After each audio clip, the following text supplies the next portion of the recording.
Assalamualaikum warahmatullahi wabarakatuh, pemirsa ASTV Cermin Kaum Santri yang tercinta. Selamat dini hari ya, dan selamat menikmati hari libur untuk besok pagi sampai sore. Jangan lupa Seninnya kerja lagi dan selamat beraktivitas kembali. Untuk kali ini momen spesial bagi saya. Sebenarnya sudah lama saya rencanakan untuk mendatangkan dua beliau-beliau ini. Wah, beliau-beliau ini menurut saya orang-orang yang luar biasa intelektualnya. Wah, saya pokoknya ngefan pemirsa. Sebelumnya ya, sebelum kita mulai ngobrol santai ya, ngobrol dini hari atau biasa kami sebut itu podcast dini hari ya, podcast tengah malam ini. Tapi bukan podcastnya Mbak Kunti. Insya Allah bermanfaat ya. Sebelumnya kita intro dulu ya.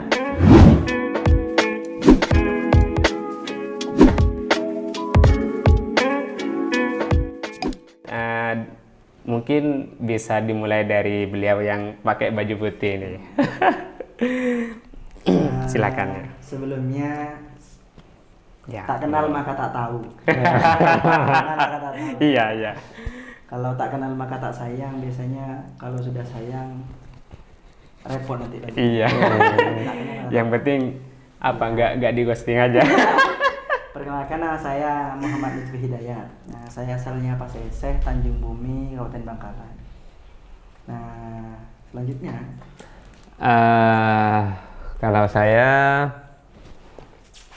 yang sering muncul, ketika tidak muncul itu kangen gitu ya. siap. Mungkin teman-teman sudah kenal saya. Sudah. Saya belum kenal kakak. Oh gitu. Saya Zainul Arifin. Zainul Arifin. Ya pemirsa, ini ada dua saya anggap ya sebagai guru saya ini. Saya banyak belajar pengalaman dari beliau-beliau ini. Apalagi secara pengetahuan saya juga banyak belajar dari beliau-beliau ini. Mungkin kita langsung ngobrol-ngobrol dulu ya sambil ngopi. Kalau pengen ngerokok, pengen ngopi nggak apa-apa, silakan dulu. Oke. Aman ya? Ya aman nggak apa-apa. Saya minum dulu ya sebentar ya. Enggak. Ini segelnya belum dibuka ini. Bismillah. Jadi maksud dan tujuan saya sebenarnya ada beberapa hal yang ingin didiskusikan sebenarnya. Jadi saya sering mendengar sebuah opini yang ada gini pokoknya. Dari kalangan masyarakat itu sering saya dengar bahwa santri sekarang sama santri dahulu itu beda. Sebenarnya kalau menurut beliau-beliau ini, terutama ya sampean semua, kalau kita lihat sisi perbedaannya itu apa sih sebenarnya? Kalau menurut sampean, mungkin silakan, terserah yang mana aja ini, terserah bebas. Jenengan dulu. Saya Mungkin Om Pipa dulu ini. saya cangkoceng. Cangkon. Iya, monggo saya. Gini ya. Kalau menurut saya bedanya ya. Iya. Nah, bedanya berbeda keadaan saja. Berbeda keadaan. Berbeda zaman. Oh ya, mungkin bisa diteruskan. Ya. Mungkin itu pengantar saya. Berbeda zaman dan tempatnya saja. Sambil lalu ya, sambil saya ambil oke. ngudut dulu nih, gak apa-apa. Karena toh antara yang dulu dengan yang sekarang itu sama-sama menjalankan hal yang sama, seperti misalkan sama-sama belajar. Sama-sama belajar. Jadi yang beda hanya kondisinya. Nah, begitu. Dalam artian kalau saya simpulkan yang berbeda itu hanya perputaran waktunya Nah, saja. begitu, betul.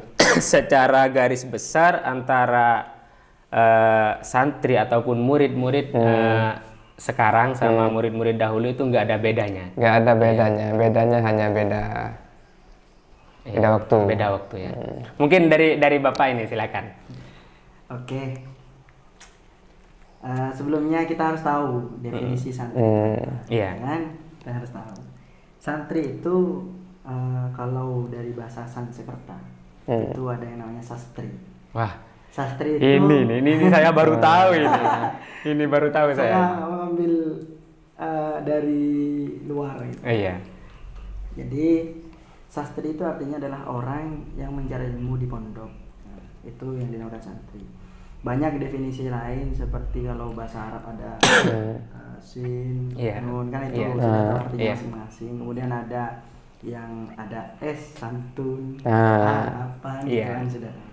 Jadi intinya santri itu adalah orang atau manusia yang sedang jelas belajar manusia. Kalau berbicara santri dulu dan santri sekarang, itu memang benar kata Syekh tadi. Iya. Hanya berbeda waktu saja. Hanya berbeda waktu dan suasana, tempat, kemudian lingkungan, itu berbeda. Era. Ya. Jadi kalau saya amati dari dua penjelasan tadi, ya memang tidak ada yang bertolak belakang. Dalam artian penjelasannya sama. Cuman ada katanya ini yang sebagian di kalangan masyarakat itu kalau santri sekarang beda dengan santri dulu itu dalam segi etikanya. Oh gitu. Jadi sebenarnya apa sih yang pertama perbedaannya, kemudian nanti yang saya kurang puas sebenarnya ya dari segi etika itu persamaannya juga perbedaannya itu di mana? Kalau katanya kata orang-orang itu ada yang bilang, oh santri sekarang itu beda sama santri dulu. Santri dulu itu lebih taat, lebih ini, lebih itu. Pokoknya intinya apa? Seakan-akan lebih mengunggulkan santri terdahulu. Kalau sekilas sih saya setuju. Cuman kalau dipikir lebih dalam lagi, mungkin ini butuh penjabaran lagi. Biar saya lebih setuju nanti. Mungkin silakan. Dari jenengan dulu. Saya kan saya sudah tadi ya. Mungkin bisa ngerokok dulu sampean. Silakan. Monggo. Ya. Monggo silakan sampean mumpung belum ngudut. Jadi begini. Pertama memang terkontaminasi dengan keadaan itu sosial media. Iya. Dengan sosial media, bukan hanya sosial media, tapi di hadapan publik orang-orang yang mengutarakan perihal santri itu tidak menggunakan diksi yang baik. Tidak menggunakan diksi yang baik, artinya tidak menggunakan kalimat yang baik. Mungkin orang-orang yang sering ada di atas panggung, orang-orang yang sering ada di atas panggung mungkin tujuannya bagus, tujuannya baik, agar supaya dia flashback, artinya supaya oh iya ya, saya kok gitu, mungkin begitu. Tetapi setahu saya ada hal-hal yang perlu diperhatikan ketika kita berbicara di depan publik. Di antaranya sebaiknya kita menggunakan diksi pemilihan katanya itu, pemilihan kalimatnya itu yang baik, yang bagus, yang memotivasi. Beda halnya dengan face to face atau individual. Itu berbeda nanti. Oleh karena itu, menurut saya ini kenapa kok terjadi negatif terhadap pelajar sekarang atau yang disebut tadi santri? Karena memang dari situ, satu dari media sosial, dua dari orang-orang yang biasa di panggung. Begitu. Mungkin dari sampean, silakan. Kalau dari saya,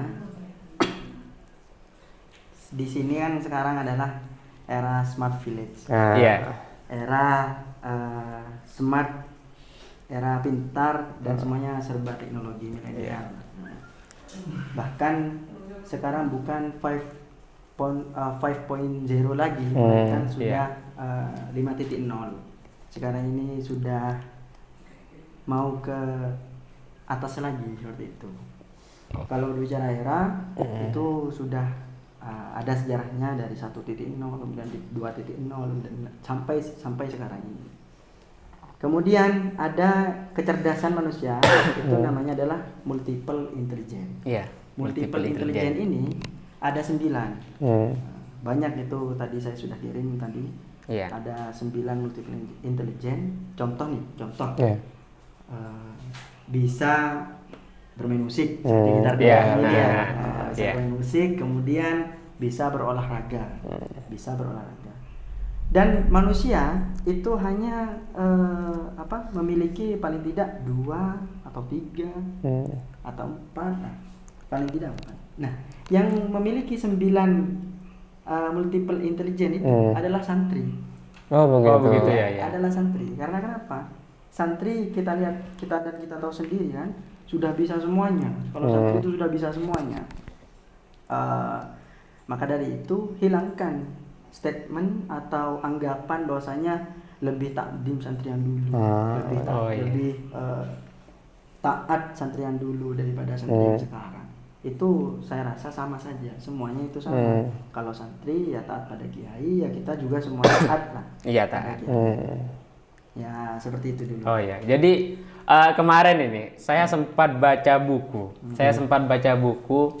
Itu yang memang di dalamnya itu sedikit menjelaskan perbedaan santri sekarang sama santri dahulu. Jadi atau pelajar lah ya istilahnya ya, pelajar biar lebih umum. Biar lebih umum.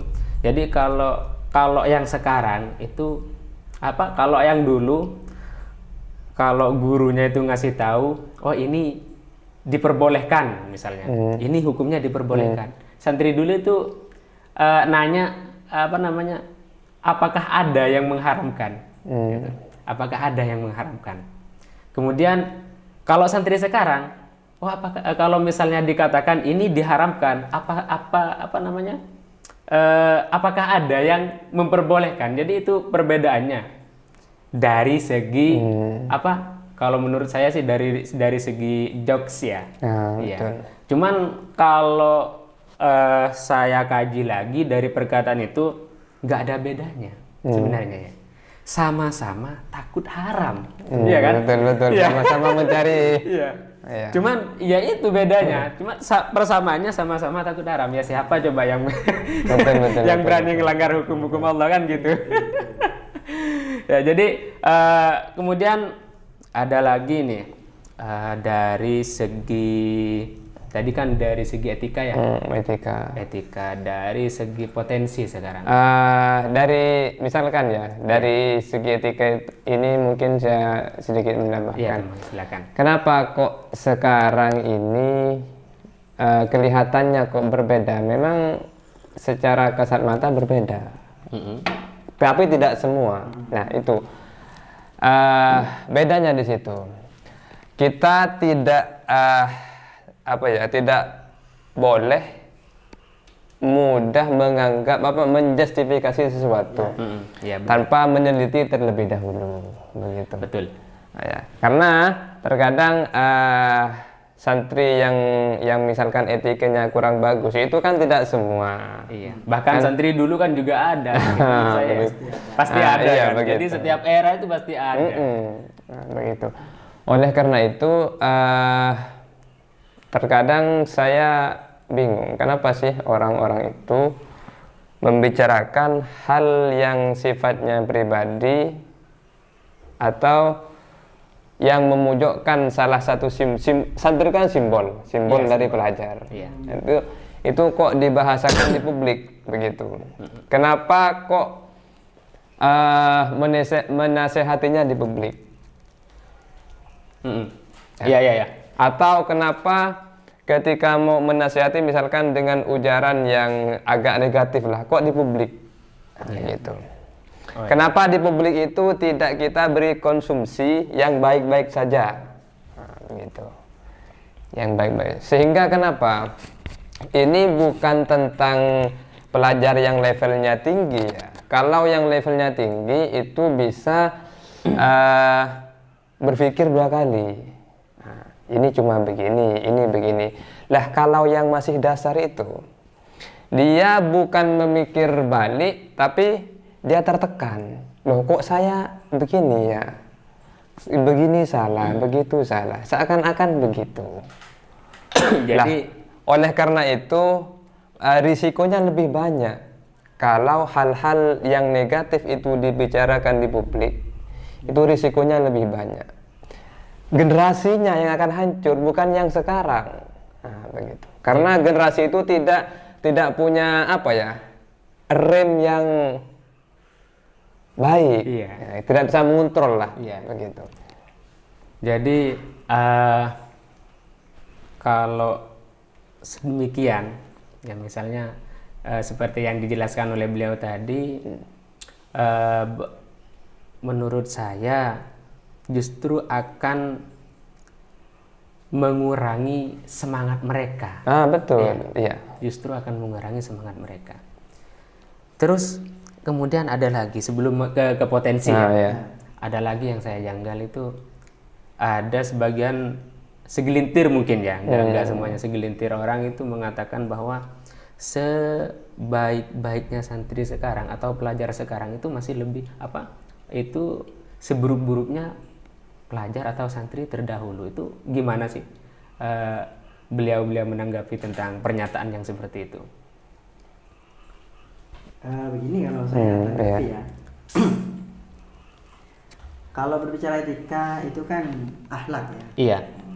Rasulullah Sallallahu Alaihi Wasallam yang untuk memberi turun ke Bumi. untuk memperbaiki akhlak. Iya. Terutama ya kita semua sedang memperbaiki akhlak sebenarnya. Iya. Percuma kita memiliki kepintaran atau kita memiliki kecerdasan, soft skill hebat, bisa baca kitab kuning, bisa baca menang juara satu lomba internasional. Tapi kalau tidak memiliki akhlak itu kan sama kan.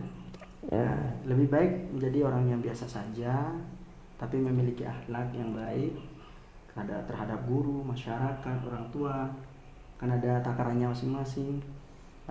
Kemudian lebih baiknya lagi sudah pintar dan memiliki akhlak. Iya. Itu yang harus dikejar oleh kita orang ini ya. Iya. Gitu. Atau mungkin kalau gini misalnya, saya punya pandangan seperti ini.